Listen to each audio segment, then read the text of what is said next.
Hi there, it's Gabriel here from pilotclimb.com. In today's video, we're going to talk about how to get your pilot medical examination done. In the previous video, we talked about how to choose the right pilot license for you. So if you haven't watched the video or you don't know which pilot license you need, I strongly recommend you to go back and watch that. Okay, without further ado, let's dive into it. As you can see here with pilotclimb.com is a platform where you can subscribe to get free pilot training content. There is a lot of content, but the most important part is the blog post that I put in the website on the 13th of September 2020. So this blog post is quite long, okay? So that's why I divided this blog post into 5 videos, and in order to go through the blog post even in deeper and make some comments about that as a professional pilot and help you out in your pilot training journey. So as I said yesterday, we talked about how to choose your pilot license. So I'm assuming that for now, if you're watching this video, you know which pilot license you need. If you still don't know, just go back and watch the first video. So the second part is about how to get your medical examination done. It's a very important step because without a successful medical examination, you cannot start a pilot course. It's not a difficult exam, but unfortunately, some people they don't get for any limitations the medical. So if you don't get the medical first, you cannot start a pilot course. That's why I strongly recommend you to go and get this done first. Okay. So, but which pilot medical do you need? So there are two main classes of pilot medical. So we've got class 1 and class 2. The class 1 is required if you want to obtain a CPL or commercial pilot license or an air transport pilot license frozen and work as a professional pilot. The class 2 is required if you want to become a private pilot and hold a PPL. So as you can see here, class 1 is kind of the most important license and is needed for professional pilot, and class 2 is needed for private pilots. Okay.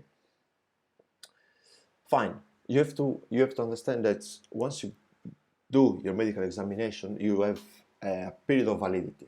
Okay, it's not like you get your medical examination done and then it's valid for life. No, both of these two classes, class 1 or class 2, have a validity. So every now and then you have to renew them. Normally the renewals are very easy compared to the first time you go there to get the medical examination, okay, the medical certificate, okay.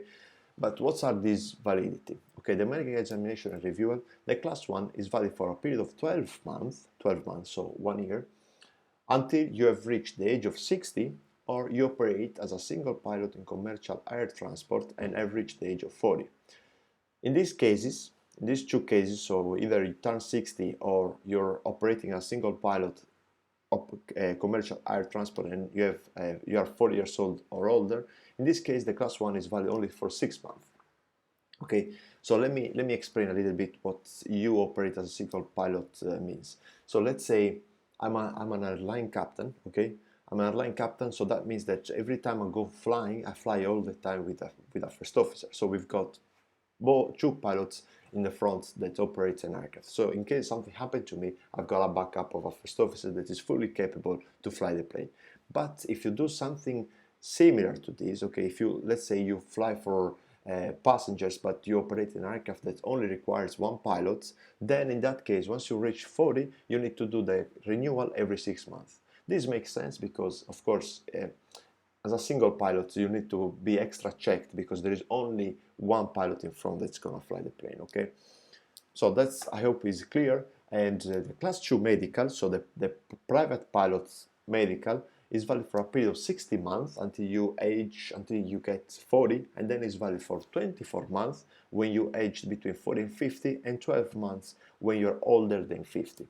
So basically, if you are a young guy, you want to get your private pilot license and enjoy flying for fun, then every 5 years you do the renewal, every 60 months. Once you turn between 40 and 50, it's 24 months, so it's 2 years. And then once you 50 years or older, you get to do it every 12 months. Personally, when I started, it was, even the class 2 was 24 months, and now they extend this to 60 months. So it's not, it's okay. 5 years is quite a lot.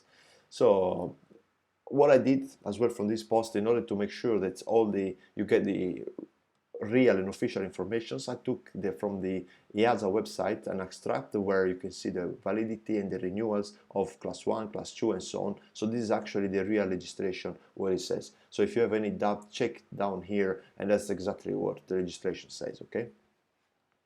So, but fine, okay, once you know which medical you need to do, either is class 1 or class 2, you need to know where you have to go. So do you know where to get your medical examination done? If the answer is no, don't worry. What I did, I basically, if you click here, where it says click here, you will be redirected to the EASA website, okay, where you have to enter your country, and then the EASA website, they will give you a link of your National Aviation Authority. Inside the National Aviation Authority website, you can find out where you can get these medical examinations. So if you want, you can do a live example. So if you click here, loading the page, fantastic. Okay, so as you can see here, EASA by country. So if you put your country, for example, I live in Spain, so I'm gonna put Spain. Should be here. Here we go, Spain. Okay, you click in your country. If you're from UK, from Italy, from whatever place you are, you just put your country there, and then as you can see on the bottom, you'll find related content. Here you've got two links. One of the two is your National Aviation Authority. Normally the one with some kind of a, like in this case, AESA, you know, is kind of the one. If it's another website, just try both of them. You will find that one is clear, the National Aviation Authority website. So if I click here, I know this is the National Aviation Authority for Spain. I click here, it should open the page. There we go. So this is the the home page of the National Aviation Authority for Spain. Okay, so as you can see, it's all in Spanish, but here you can see Bienvenido. So you can actually switch the language, and should be everything in English. So we can hear this is the first time, so I'm kind of doing live with you. As you can see here, you've got the article is still in Spanish, but you've got everything else in English. So if you put here and you search into the website, you can write down, for example, list of authorized medical centers, for example, and try. There is a little bit of research you have to do because each website is different, but if you make a little bit of research, you will find out where to go, okay? So this is all Spanish, so if you don't understand Spanish, I will translate if I find sufficiency. Here we go. So aeronautical medical examination, no? Examinador. Okay, here you can see it says list of examiners of medical class and type. So let's see if there is nothing. No, it doesn't really work. So if I go back, aeronautical medical examinations. Let me see. So we've got in here medical examination, tipo certificado, centro. Here we go. So if you see here, it says central medical centers, aeronautics medical centers that are authorized to perform the check. Okay, if I click here,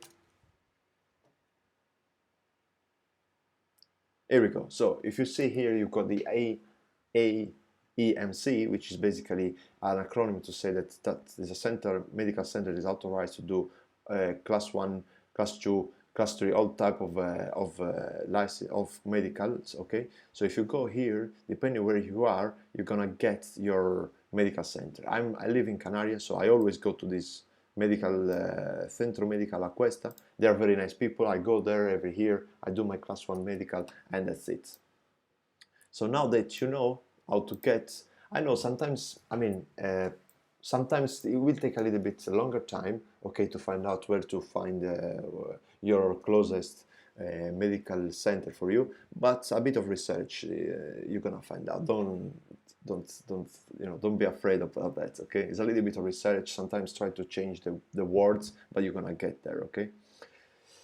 Yes, so if you, these are important things because there are kind of two types of medical centers. You know, you've got the AEMC and the AME, depending if you need a class 1, you need to go to this aeromedical center, okay? So it's kind of a center where they can give you all the types of medical examinations that are required for you in order to get the class 1. But if you only need a class 2, then you can go to an examiner as well, aeromedical examiner, because the class 2 is lighter than the class 1, as you can imagine, because it's not for professional pilots. So whether, depending on which medical examination you need, you can check this one, and always remember, on the AEMC, the center, the medical center, you can get both of them. So if you've got an aeromedical center close to your place, then you're clear to go, you know. Send them an email, contact them, ask them what you need, you know, ask them, I need to do the class 1 medical, I need to do the class 2 medical, and they will give you an appointment, you go there, and that's it, okay? So try not to think about the medical exam too much. It's quite easy and relaxed. At the end, it's a medical exam. There is not much you can do. Just try to not to eat junk food the day before and maintain a normal lifestyle. A good sleep prior to the exam is always recommended.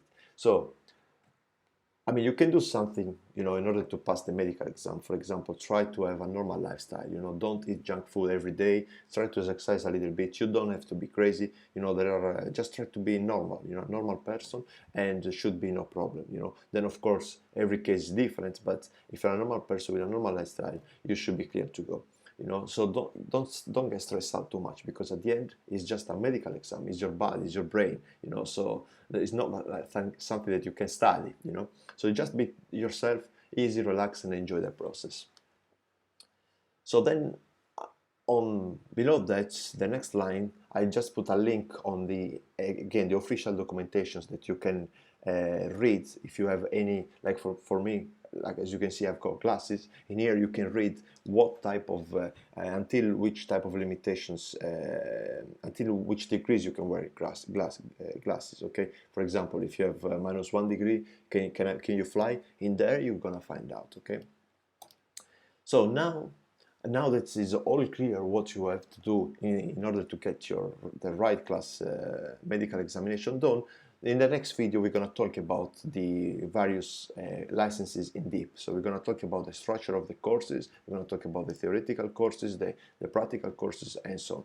So that's going to be the content of the next video. So I hope you find out which medical class you need, and I hope this was helpful for you. So if you like, subscribe, like the videos, and I'll see you on the next one. Thank you.